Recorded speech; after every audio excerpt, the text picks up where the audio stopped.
Hi ಸ್ನೇಹಿತರೆ, ಎಲ್ಲರಿಗೂ ನಮಸ್ಕಾರ. ಭಾರತ ಹಾಗೂ ಇಂಗ್ಲೆಂಡ್ ನಡುವೆ ನಡೆದಂತ ಮೊದಲ ಟೆಸ್ಟ್ ಎರಡನೇ ದಿನದಂದು ಶುಭ್ಮನ್ ಗಿಲ್ ಹಾಗೂ ರಿಷಬ್ ಪಂತ್ ಅವರ ಬ್ಯಾಟಿಂಗ್ ಅಬ್ಬರಕ್ಕೆ ಆಂಗ್ಲ ಪಡೆ ತತ್ತರಿಸಿ ಹೋಗಿತ್ತು ಸ್ನೇಹಿತರೆ. ಹಾಗಾದ್ರೆ ಇಂಡಿಯಾ ಹಾಗೂ ಇಂಗ್ಲೆಂಡ್ ನಡುವೆ ನಡೆದಂತ ಮೊದಲ ಟೆಸ್ಟ್ ಎರಡನೇ ದಿನದ ಆಟ ಹೇಗಿತ್ತು ಗೊತ್ತಾ? ಇದರೆಲ್ಲದರ ಬಗ್ಗೆ ಇವತ್ತಿನ ಈ ವಿಡಿಯೋದಲ್ಲಿ ನಿಮಗೆ ಕಂಪ್ಲೀಟ್ ಆಗಿ ತಿಳಿಸ್ಕೊಡ್ತಾ ಹೋಗ್ತೀನಿ. ಅದಕ್ಕಿಂತ ಮುಂಚಿತವಾಗಿ ಚಾನಲ್ ಗೆ ಸಬ್ಸ್ಕ್ರೈಬ್ ಮಾಡ್ಕೊಂಡಿಲ್ಲ ಅಂತ ಹೇಳಿದ್ರೆ ಈ ಕೂಡಲೇ ಚಾನಲ್ ಗೊಂದು ಸಬ್ಸ್ಕ್ರೈಬ್ ಮಾಡ್ಕೊಳ್ಳಿ ಹಾಗೂ ವಿಡಿಯೋಗೆ ಬಂದು ತಪ್ಪದೆ ಲೈಕ್ ಮಾಡಿ. ಹೌದು ಸ್ನೇಹಿತರೆ, ಇವತ್ತು ನಡೆದಂತ ಎರಡನೇ ದಿನದಂದು ಶುಭ್ಮನ್ ಗಿಲ್ ಹಾಗೂ ರಿಷಬ್ ಪಂತ್ ಅವರ ಬ್ಯಾಟಿಂಗ್ ಅಬ್ಬರಕ್ಕೆ ಆಂಗ್ಲ ಪಡೆ ತತ್ತರಿಸಿ ಹೋಗಿತ್ತು. ಅದರಂತೆ ಶುಭ್ಮನ್ ಗಿಲ್ ಅವರು ಸತತ 227 ಬಾಲ್ಗಳಲ್ಲಿ 147 ರನ್ ಕಲೆ ಹಾಕುವ ಮೂಲಕ ತಮ್ಮ ಅತ್ಯುತ್ತಮ ಪರ್ಫಾರ್ಮೆನ್ಸ್ ನೊಂದಿಗೆ ಭಾರತ ತಂಡಕ್ಕೆ ಆಸರೆಯಾಗಿ ನಿಂತರು. ಈ ಮೂಲಕ ನಾಯಕ ಶುಭ್ಮನ್ ಗಿಲ್ ಅವರು ತಮ್ಮ ನಾಯಕತ್ವದಲ್ಲಿ ಅದ್ಭುತವಾದ ಇನ್ನಿಂಗ್ಸ್ ಆಡಿದ್ರು. ರಿಷಬ್ ಪಂತ್ ಅವರು ಕೂಡ ಅದ್ಭುತವಾಗಿ ಕಂಬ್ಯಾಕ್ ಮಾಡಿದ್ದಾರೆ. ಒಳ್ಳೆ ಪರ್ಫಾರ್ಮೆನ್ಸ್ ಕೂಡ ರಿಷಬ್ ಪಂತ್ ಅವರ ಬ್ಯಾಟಿಂಗ್ ನಿಂದ ಬಂತು. ಸತತ 178 ಬಾಲ್ಗಳಲ್ಲಿ 134 ರನ್ಗಳನ್ನು ಕಲೆ ಹಾಕುವ ಮೂಲಕ ತಮ್ಮ ಅತ್ಯುತ್ತಮ ಪರ್ಫಾರ್ಮೆನ್ಸ್ ನೊಂದಿಗೆ ಭಾರತ ತಂಡಕ್ಕೆ ತಮ್ಮ ಬೆಸ್ಟ್ ಇನ್ನಿಂಗ್ಸ್ ಆಡಿದ್ರು. ಈ ಮೂಲಕ ತಮ್ಮ ಒಳ್ಳೆ ಫಾರ್ಮ್ ಕೂಡ ಕಂಡುಕೊಂಡಿದ್ದಾರೆ. ಕರುಣ್ ನಾಯರ್ ಅವರು ಸತತ 4 ಬಾಲ್ಗಳಲ್ಲಿ ಯಾವುದೇ ರನ್ ಗಳಿಸಿದೆ ಪೆವಿಲಿಯನ್ ಕೂಡ ಸೇರಿಕೊಂಡ್ರು. ರವೀಂದ್ರ ಜಡೇಜಾ ಅವರು ಕೂಡ ಸತತ 15 ಬಾಲ್ಗಳಲ್ಲಿ 11 ರನ್ ಸಿಡಿಸುವ ಮೂಲಕ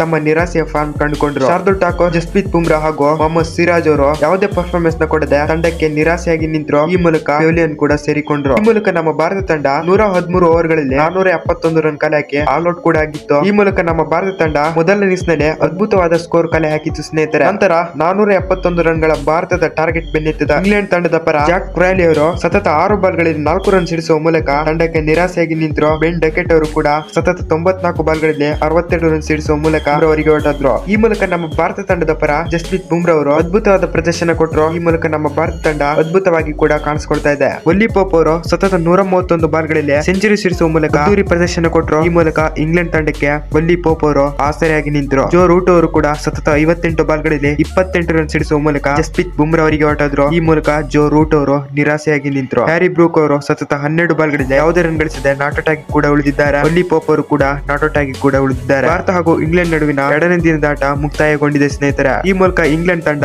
49 ಓವರ್ಗಳಲ್ಲಿ ಬರೋಬ್ಬರಿ 209 ರನ್ ಕಲೆ ಹಾಕಿ 3 ವಿಕೆಟ್ ಕಳೆದುಕೊಂಡಿದೆ ಸ್ನೇಹಿತರೆ.